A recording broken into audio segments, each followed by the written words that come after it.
Hello guys, আজ তোমাদের সাথে শেয়ার করব পনির বাটার মশলা রেসিপি।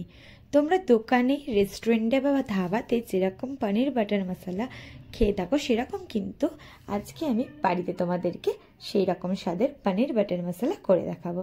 তো তোমরা যদি প্রত্যেকটা টিপস ফলো করে এই রান্নাটা করো তাহলে কিন্তু তোমাদের রান্নার টেস্ট কিন্তু পুরো ধাবা স্টাইল বা রেস্টুরেন্ট স্টাইলের মতো হবে।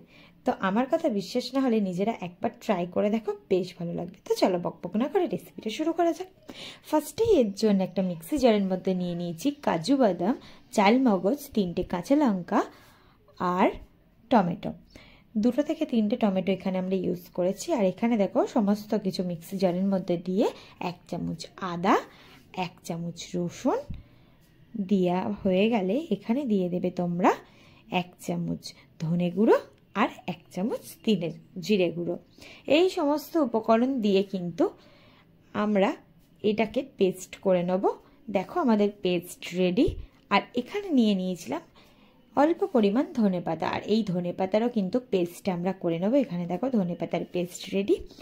আর তারপরে আমরা পনিরগুলোকে সাইজ মতো কেটে নেব। যেহেতু এখানে আমরা পনির বাটার মশলা করব, পনিরগুলোকে কিন্তু খুব একটা ছোট ছোট রাখার দরকার নেই, তাহলে কিন্তু ভালো লাগে। বাট বড় থাকলে কিন্তু আরোই বেশি ভালো লাগে, কারণ এটাই খুব সফট হয় আর খেতেও খুবই ভালো লাগে। তো খুব একটা ছোট করার দরকার নেই, ঠিক এরকম সাইজে আপনারা কেটে নিতে পারেন, তাহলে কিন্তু খুব ভালো হবে। দেখো আমি তোমাদেরকে দেখিয়ে দিচ্ছি, এরকমভাবে কিন্তু আমরা কেটে নিয়েছিলাম। আর পনিরগুলো একদম সাইজ মতো কাটা রেডি। তারপরে কড়াইতে কিন্তু সাদা তেল অল্প পরিমাণে দিয়ে কড়ার গাগুলোতে ভালো করে মাখিয়ে নেব। নেওয়ার পরে 1 চামচ কিন্তু বাটার তোমরা এখানে দিয়ে দেবে। তারপরে পনিরগুলো একে একে এই বাটারে ভেজে নেওয়া হবে। দেখো আমরা সমস্ত পনিরগুলো দিয়ে দিয়েছি। আর ওপর দিয়ে কাশ্মীরি লঙ্কার গুঁড়ো আর অল্প পরিমাণ নুন ছড়িয়ে দিয়েছিলাম। আর পনিরগুলোকে দেখো খুব একটা বেশি ভাজার দরকার নেই, এরকম হালকাভাবে ভেজে নেবে। তার ফলে কিন্তু পনিরগুলো খুবই সফট হয় আর খেতেও বেশ ভালো লাগে। দেখো এরকম পর্যায়ে আসলে পনিরগুলো আমরা একটা জায়গায় নামিয়ে রেখেছি। তারপরে কড়াইতে আমরা একটু সাদা তেল দিয়ে এখানে 1 চামচ মতো ঘি দিয়েছি। ঘি ইউজ করার পর এখানে আমরা দিয়ে দিয়েছি 3টে তেজপাতা আর একটা গোটা গরম মশলা, মানে এলাচ, দারচিনি, লবঙ্গ। আর এখানে দেখো ছোট্ট ছোট্ট করে কেটে রাখা রসুন কুচি আমরা দিয়েছি। দেওয়ার পরে কাঁচা লঙ্কা কুচিও দিয়ে সমস্ত কিছুকে ভালো করে ভেজে নিয়ে এখানে দিয়ে দিতে হবে ছোট ছোট করে কেটে রাখা পেঁয়াজ কুচি। পেঁয়াজগুলো একটু বেশি পরিমাণ লাগবে এখানে, তার জন্য গ্রেভিটা ভালো হয়।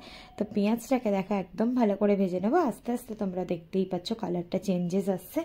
এরপরে পেঁয়াজটা একদম ব্রাউন ব্রাউন কালার ভাজা হয়ে গেলে এর মধ্যে আমরা 1 চামচ লঙ্কার গুঁড়ো, 1 চামচ হলুদ গুঁড়ো দিয়ে ভালো করে নেড়ে চেলে অল্প পরিমাণ, যখন দেখবে এই পেঁয়াজ ভাজাটা কড়ার গায়ে ধরে যাচ্ছে তখন কিন্তু তোমরা অল্প পরিমাণ জল দিয়ে দেবে, গরম জল অ্যাড করবে। পুরো রান্নাটাই কিন্তু আমরা গরম জল ইউজ করব।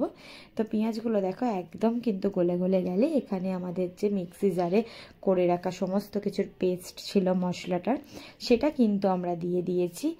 দেওয়ার পরে এখানে যে আমাদের ধনেপাতা ছিল, ধনেপাতা বাটা, সেটাও কিন্তু দিয়ে দিয়েছি। এই সমস্ত কিছু মশলা একসাথে কিন্তু মিক্সড করে নিতে হবে। দেখো একদম এইভাবে কিন্তু আমরা এই মশলাটাকে কষাতে থাকবো। এই রান্নাটাই কিন্তু খুব একটা বেশি ঝামেলা নেই, তোমরা দেখে হয়তো বুঝতেই পারছো। আর এখানে অল্প পরিমাণ নুনও আমরা দিয়ে দিয়েছি, খুবই ইজি এই রান্নাটা। আর এই মশলাটাকে কিন্তু কষিয়ে কষিয়ে আমরা একদম গ্রেভি টেক্সচারটা আনবো। দেখতেই পাচ্ছ কালারটা কিভাবে চেঞ্জেস আসছে। আর এখানে আমরা আরেকটু কালারের জন্য দিয়ে দিলাম কাশ্মীরি লঙ্কার গুঁড়ো, আর টেস্টের জন্য দিয়ে দিলাম চিনি। তো এই সমস্ত কিছু উপকরণ দেওয়ার পরে কিন্তু মশলাটাকে কষিয়ে কষিয়ে একদম কালারটা দেখো কীরকম এসছে, একদম কিন্তু এটা লাল লাল কালার চলে এসছে। আর মশলাটা একদম ভালোভাবে কষানো হয়ে গেছে, দেখেই বুঝতে পারছো। তারপরে কিন্তু আমরা এখানে গরম জল ইউজ করেছি।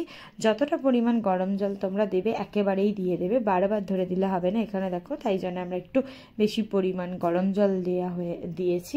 দেওয়ার পরে কিন্তু আমরা এই গ্রেভিটাকে দেখো যেরকম পাতলা কি গাঢ় তোমরা যেরকম রাখবে সেরকম অনুযায়ী জল দিয়ে একটু ফুটে উঠলেই জলটা, এখানে কিন্তু আমাদের পনিরগুলোকে দিয়ে দিতে হবে। তো ভেজে রাখা পনিরগুলো দিয়ে বেশ কিছুক্ষণ ফুটিয়ে এখানে দিয়ে দিয়েছি গরম মশলা গুঁড়ো, তারপরে দিয়ে দিয়েছি কাসুরি মেথি, আর 2 চামচ মতো বাটারও আমরা এখানে ইউজ করেছি।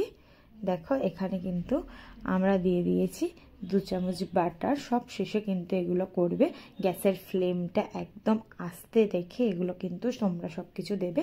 তারপরে ওপর দিয়ে এরকম ধনে পাতা কুচি ছড়িয়ে দিয়ে সব শেষে এরকম হালকা করে নেড়ে ছেড়ে গ্যাসের ফ্লেমটা অফ করে দেবে। আর আমাদের কিন্তু রেডি হয়ে গেল একদম পানির বাটার মশলা রেস্টুরেন্ট স্টাইলে। আর এটা কতটা থিক, আর গ্রেভিটা দেখতেই পাচ্ছ কতটা সুন্দর লাগছে খেতে, কিন্তু এর তার চেয়েও ভালো ছিল দেখার চেয়েও। তো এর সাথে ছিল আমার মায়ের হাতের রুটি, মানে সন্ধেবেলা কি রাত্রে এরকম পানির বাটার মশলার সাথে যদি এরকম গোল গোল ফোলা ফোলা রুটি থাকে, ব্যাস আর তো কোনো কথাই নেই। তো পুরো রেসিপিটা তোমাদের কেমন লাগলো অবশ্যই কমেন্ট করে জানিও। তো এরকম আরও আরও নতুন নতুন রেসিপি আমি তোমাদের সাথে শেয়ার করব, তার জন্য কমেন্ট করো তোমাদের কী কী রেসিপি লাগবে। তো আজকের মতো ভিডিওটা এখানেই শেষ করছি, বাই বাই।